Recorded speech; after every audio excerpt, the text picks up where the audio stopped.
కూటమి పాలనలో జలదంకి మండలంలో 2 సంవత్సరాలలోనే 7 కోట్ల నిధులతో అభివృద్ధి పనులు జరిగాయని మండల తెలుగుదేశం పార్టీ అధ్యక్షులు మునకాల తిరుమల రెడ్డి పేర్కొన్నారు.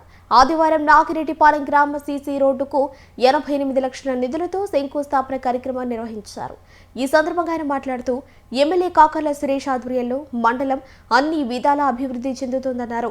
బ్రాహ్మణ క్రాకలో పీహెచ్సీ నిర్మిస్తే పరిసర గ్రామాల ప్రజలకు వైద్యపరంగా ఇబ్బందులు లేకుండా ఉంటుందన్నారు. ఈ దిశగా ఎమ్మెల్యే దృష్టికి తీసుకువెళ్తామన్నారు. అభివృద్ధి అంటే కూటమి ప్రభుత్వం చెప్పడానికి చిన్న ఎగ్జాంపుల్, మన ప్రభుత్వం స్టార్ట్ అయ్యి 2 సంవత్సరాలు కూడా సరిగా కంప్లీట్ కాలేదు.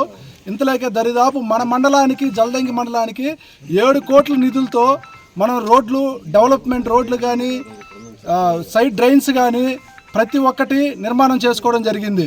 ముఖ్యంగా చెప్పాలంటే ఈ మధ్యకాలంలో మనం 2 రోడ్లు ఓపెనింగ్ చేసినాం. ఒకటి గోపన్నపాలెం రోడ్ కనెక్టివిటీ రోడ్డు, అలాగే కమ్మపాలెం రోడ్డు, ఇప్పుడు నాగిరెడ్డిపాలెం రోడ్డు. ఇలాగే ప్రతి 2-3 నెలలకి ఒక రోడ్డు మనకి రావడం అనేది చాలా అదృష్టం.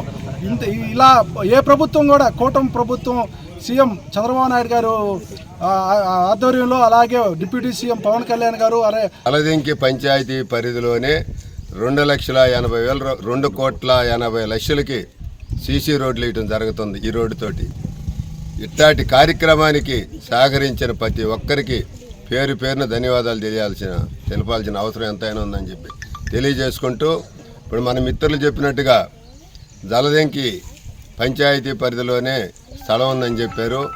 ఇంతకు ముందు కూడా మనం ఎమ్మెల్యే గారి దృష్టికి ఆ విషయం తీసుకుపోవడం జరిగింది. ఇక్కడ మోడల్ స్కూల్ కానీ వస్తే ఈ మండలంలో ఉండే ప్రతి ఒక్క పేద పిల్లలు చదువుకునే దానికి మంచి అవకాశం ఉంది. అలాగే జలదంకి పరిధిలో హై స్కూల్ ఉంది, పిహెచ్సి సెంటర్ ఉంది.